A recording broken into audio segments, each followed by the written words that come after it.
నమస్తే, welcome to our channel. ప్రస్తుతం మనతో వాస్తు జ్యోతిష పండితులు, లలిత ఉపాసకులు బ్రహ్మశ్రీ నానాజీ పట్నాయక్ గారు ఉన్నారు. వారితో మాట్లాడదాం. నమస్తే గురుగారు.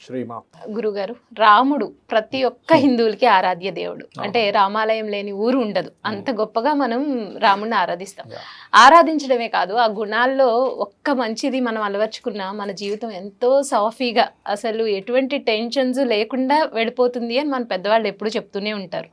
సో రాముడు గుణాలు తీసుకోవాలి అని. అయితే ఈ మధ్య కాలంలో రాముడు మాంసాహారం తిన్నాడు అని కొంతమంది, తినలేదు అని కొంతమంది అంటున్నాడు. నిజంగా రాముడు మాంసాహారం తిన్నాడా, తినలేదా, అసలు తినొచ్చా అనేది నా క్వశ్చన్. చాలా మంచి ప్రశ్న వేశారమ్మా.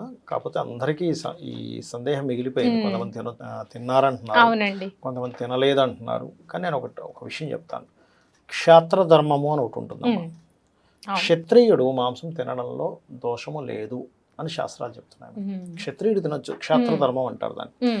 రాముడు ఒకవేళ తిన్నా అది దోషం కాదు, పాయింట్ నెంబర్ 1. ఇంకోటి, మరి ఇప్పుడు ఉండేటువంటి జనాలు మరి తింటే దోషమా అంటే ఒకటే చెప్తాను.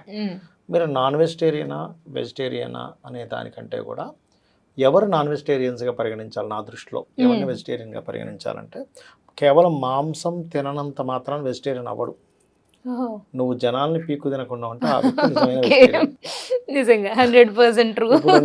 నేను ఏంటో అనుకున్నా. ఇప్పుడు నేను శాకాహారి అండి, నేను ఓన్లీ పళ్ళు కాయలే తీసుకుంటాను. కానీ జనాల మీద పడి వాళ్ళని అనరాని మాట్లాడుతున్నాను, వాళ్ళని కావాలని ఇబ్బంది పెడుతున్నాను అంటే అది మాంసం తినడం కంటే కూడా ఎక్కువ ఇబ్బంది. కరెక్ట్. అసలు ఎంత గొప్ప విషయం చెప్పారంటే, అయితే ఇక్కడ ఎప్పుడు కూడా మనం ఎంతసేపు రాముడి ప్రస్తావన దగ్గరికి వచ్చేసరికి మాంసం తిన్నాడా లేదా, వాలిని ఇది కాదు, మనం సీతమ్మ వారినేమో వదిలేశాడు, ఇట్లాంటివే చూస్తారు. కానీ యాక్చువల్గా అసలు శ్రీరామచంద్రమూర్తి అతని 12వ ఏట విశ్వామిత్రుడితో రామలక్ష్మణులు ఇద్దరు వెళ్ళి వాళ్ళ యొక్క గురువు గారిని ఎలా రక్షించారు అంటే, కేవలం ఒక మాట గురువు రమ్మనగానే వెనకాతలే వెళ్ళి రక్షించడం వల్ల గురువు యొక్క అనుగ్రహంతో ఎన్నో విద్యలు నేర్చుకోగలిగారు. అది మనం నేర్చుకోగలిగాం.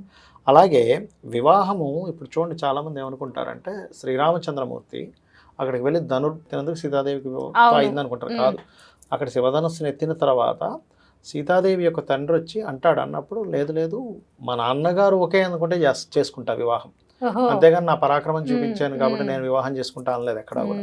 అది మనం అర్థం చేసుకోవాలంటే తండ్రికి ఎంత వాల్యూ ఇచ్చాడు శ్రీరామచంద్రమూర్తి. అదేవిధంగా అడవికి ఇప్పుడు రేపు పట్టాభిషేకం అనగానే కైకేయి అడిగినటువంటి ఏదైతే కోరిక వల్ల మారిపోయింది అక్కడ ప్లానింగ్. మారిపోగానే వెంటనే ఎలాగ అనుకుంటారు, నిన్నటి నైట్ దాకా అన్నారు, నేను ఎన్నో డ్రీమ్స్, ఎన్నో కళ్ళుగా అన్నాను, రేపటి నుంచి రాజునని అని ఏమనలేదు. అలాగే మీరు ఏది చెప్తే నాకు అదే సంతోషం అనుకొని వెళ్ళిపోయాడు. అలా వెళ్ళిపోయిన తర్వాత కూడా భరతుడు వస్తాడు, అన్నగారి కాదు నేను చెప్పుకుంటాను వెనక్కి రా, అక్కడ మళ్ళీ ఒక ఆఫర్ ఇచ్చాడు. కానీ ఏంటి, అక్కడ తండ్రికి ఎక్కడా ఒప్పకూడదు, అతనికి అది రాకూడదు, ఆ దోషం రాకూడదు అనేటువంటిది పాటించాడు. అది మనం నేర్చుకోవాలి. ఎంతసేపు మాంసం తిన్నాడా, మజ్జిగ తాగాడా, ఇవి కాదు మనం నేర్చుకోవాలి.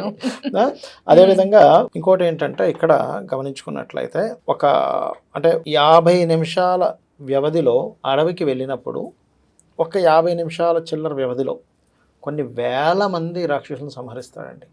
అసలు ఎప్పుడు బాణం తీశాడు, ఎప్పుడు ఎక్కుపెట్టాడు, ఎప్పుడు వదిలాడో కనబడదంట. అసలు ఇలా బాణం తీస్తున్నాడు అని ఇలా చూసే లోపల ఇక్కడ శిరస్సు లేచిపోతుంది.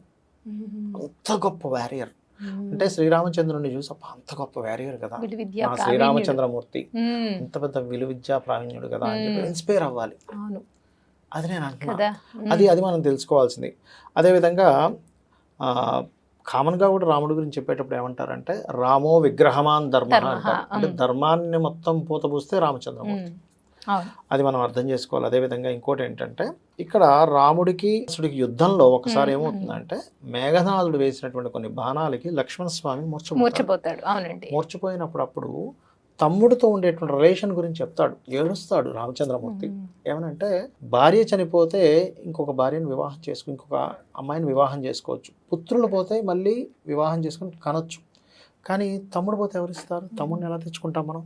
అది తల్లిదండ్రుల ద్వారానే రావాలి, ఇప్పటికిప్పుడు రమ్మంటే వచ్చేది కాదు అది, అంతే కదా అని విలపిస్తాడు. అంటే తమ్ముడికి ఉండేటువంటి వాల్యూస్ ఏమిటనేది చెప్తాడు, రక్త సంబంధం ఏంటనేటువంటి చెప్తాడు. అది మనం తెలుసుకోవాలి కదా.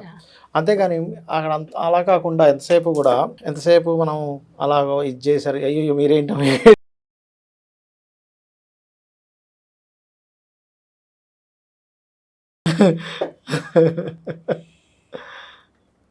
చెప్పాను కదండి, రాముడు నాకు చాలా ఇష్టం. ఓకే సో క్వాలిటీస్ ఎప్పుడు అతను ఎక్కడా కూడా ఇప్పుడు ఎవరైనా వచ్చారనుకోండి అమ్మ, అంటే రామాయణంలో ఒక గొప్ప విషయం ఉంటుంది ఏంటంటే, అది మనం చూడండి, ఇప్పుడు 4 కార్లు 4 బంగళాలు ఒక మంచి కొన్ని ఎకరాల ఇది ఉందంగానే ఆ వ్యక్తికి గర్వం వచ్చేస్తుంది, నేను చాలా పెద్దవాడిని, నేను వెళ్ళి పలకరించడం ఏంటని.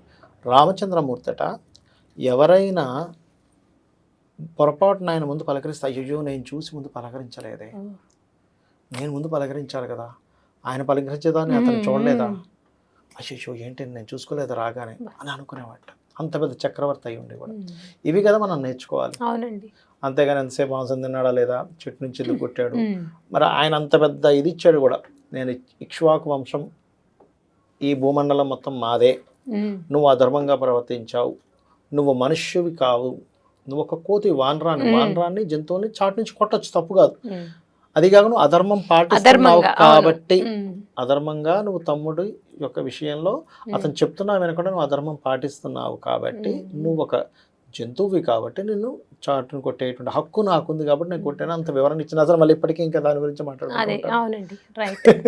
అలాగే అంటారు కదా అండి, రావణాసురుడు కూడా యుద్ధంలో అతని అస్త్రాలని పోతే వెళ్ళి మళ్ళీ అస్త్రాలు తెచ్చుకుంటే రేపు రా అన్నాడు, కానీ అస్త్రాలను అయిపోయాయి కదా, ఇదేదో ఛాన్స్ దొరికిందని యుద్ధం చేయలేదు. ఇలాంటివన్నీ మనం నేర్చుకోవాలి కదా, అంతేగాని ఆ వ్యక్తికి ఏమీ లేదు కాబట్టి ఇక్కడ ఇదేదో రైట్ టైం అని చెప్పి అవతల మనల్ని ఇబ్బంది పెట్టే ఇవి మనం నేర్చుకుంటున్నాం. ఇవి కదా మనం నేర్చుకోవాలి రాముడి నుంచి.